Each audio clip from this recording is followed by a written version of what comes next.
And our guests today are Gabriela Paraglia, Vice President of Communications for Power Group Communications. Welcome, Gabriela. Thanks, Larry. And Cal DeFalco, publisher of the Hamiltonian, an online magazine. Welcome, Cal. Thanks, Larry. And Mike Neighbors, you may not recognize the face, but the voice will certainly be recognizable, host of the A20 Cham Morning Show and also a daily blogger. Thank you very much, Larry. And listen, congratulations on your new gig here on For the Record. I think you're doing a great job. Well, thank you, Mike. You know what? If I master this, I might try for radio. Who knows? Gabrielle, I didn't mention, but you have a blog as well that you update periodically called The Gift of the Gab. Gift of the Gab. In fact, panel, we're going to be talking about blogging today because all of you, in your own ways, are experts in the field. And I've got to tell you that when I taught English, when I was in the English classroom teaching high school English only 10 years ago, now a generation ago now, but not that long really, the internet wasn't even well known, let alone the word blog or blogosphere, words that we accept in our vocabularies today.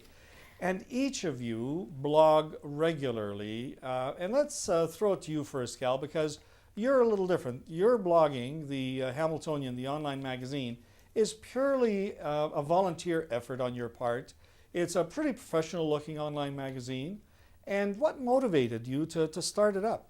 Well, thanks for the question, Larry. Initially, the Hamiltonian.net was a hobby of mine, and it quickly occurred to me that it was gaining popularity through word of mouth. And what really motivated me back then and continues to motivate my team and I is the ability to engage Hamiltonians in meaningful discussion and to seek solutions to some of the challenges that Hamiltonians are facing right now. So the ability to engage people in authentic conversations about issues facing us has been the motivating factor for our team.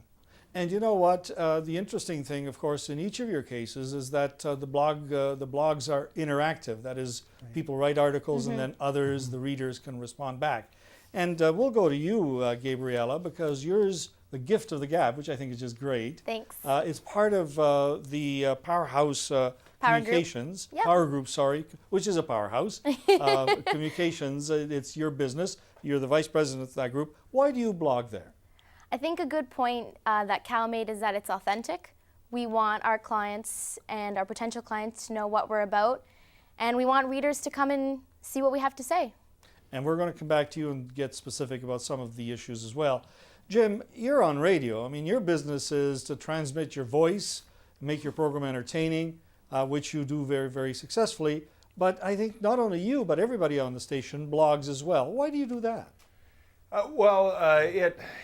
It's part of the mandate, I think, to continue to interact. The interact part is the important part. Radio tends to be one way. You listen, I talk. This gives us a chance to get interactive and talk to our audience. But the only thing I would like to say, and I think both of your other panelists are excellent examples of good blogging, there is so much bad blogging, and there are so many people wasting their time blogging. And I want to say the one thing that Cal has going for him is local, and there's only two things that make sense. If you're going to spend time blogging, it's got to be some way you can communicate locally, and the other thing is professionally. Hone in on one topic that you're really good at so that if I go to your blog, I get something, and not just, hey, it was a wintry day out there yesterday. And you know, you make some great points. And of course, the name is Mike, not Jim. Jim was another guy, wasn't he? I apologize about that, Mike. Long time ago. Yeah. You know, you mentioned that there are so many bad blogs out there. I read somewhere that actually there are 129 million blogs on the internet. Can you imagine? 129 million. Yeah. Not all of them are going to be quality. Cal, you've got some ideas because you've really honed your craft, and I'll call it a craft, in a very fine and professional way. What's the success to professional blogging? Well, thanks for the question, Larry. There's a number of elements. The first is to have good content and make sure that content is refreshed and relevant. The second is to have a good dedicated team behind you to make sure that you're able to deliver, and I'm quite fortunate to have a group of people that are very dedicated. The third is to remain fair and present issues agnostic to how you might feel about them personally. So we present issues very neutrally. I would also add that, and I think Mike started saying this, is that your blog has to be recognizable, familiar to people, so that when they come back to it, they're not hunting for information. There's a lot of information available through different sources these days, and it's important that people are comfortable with your blog, they know what to expect, they know how to find things, they know how to post things.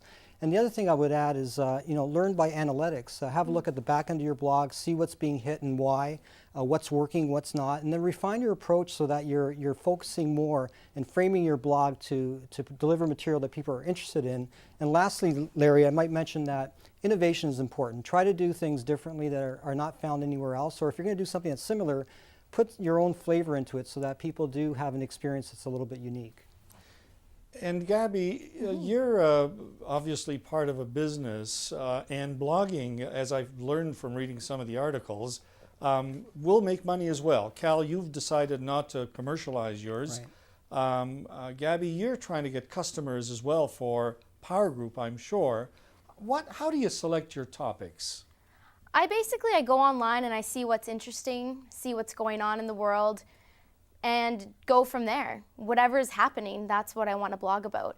And I think the main goal is to build readership with a blog. It shouldn't be about customers or clients. We want people to be interested in what we have to say. And Mike, in your case, how do you decide what topics to pick to write on? It's interesting. What I tend to do is that more or less the same thing as Gabriella is. You want to talk about the hot topics, if you will.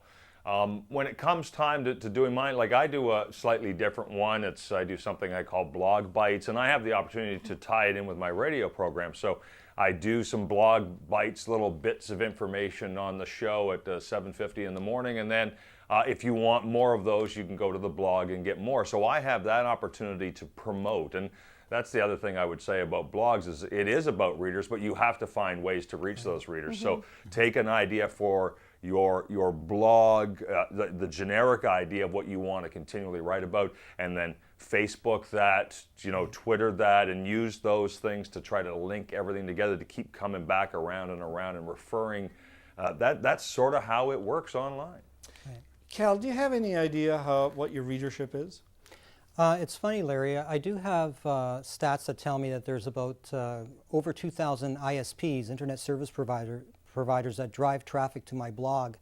And readership is a funny thing because any topic may garner a certain number of comments, but the number of readers are actually exponentially greater than people who actually comment. And I know that because on the back end, we can tell how many people are hitting our blog. We can also tell the type of searches that they're doing.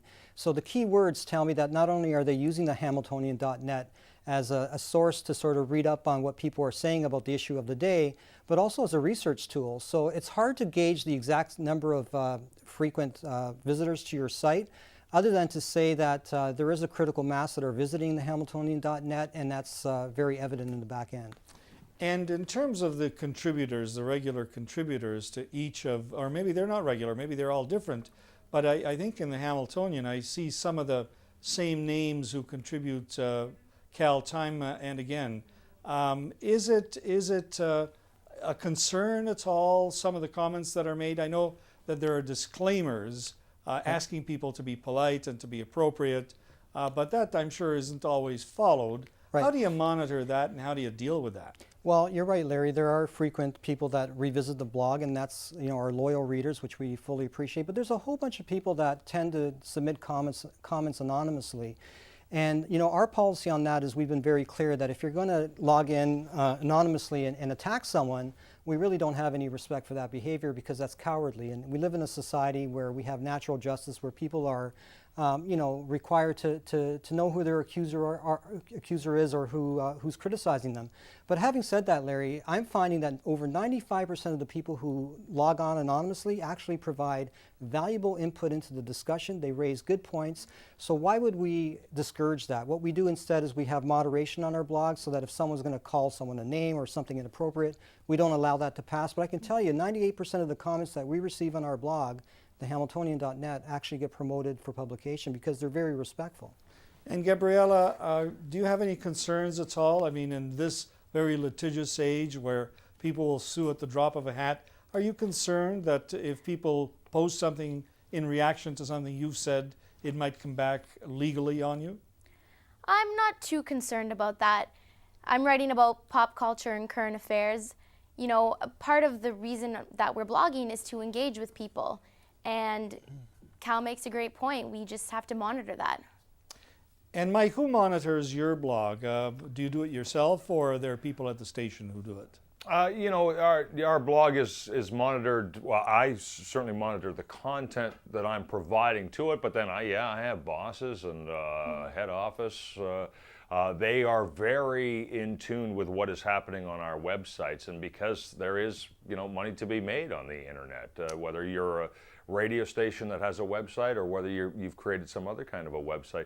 In fact, it was just, I guess, in the last year that internet sales of those banner ads and things on the internet actually surpassed radio sales for the first time. Well, and you know, that's a whole other topic as well that we will pursue at some point. In the meantime, continued good writing. Good luck with each of your blogs, and thank you for being with us today.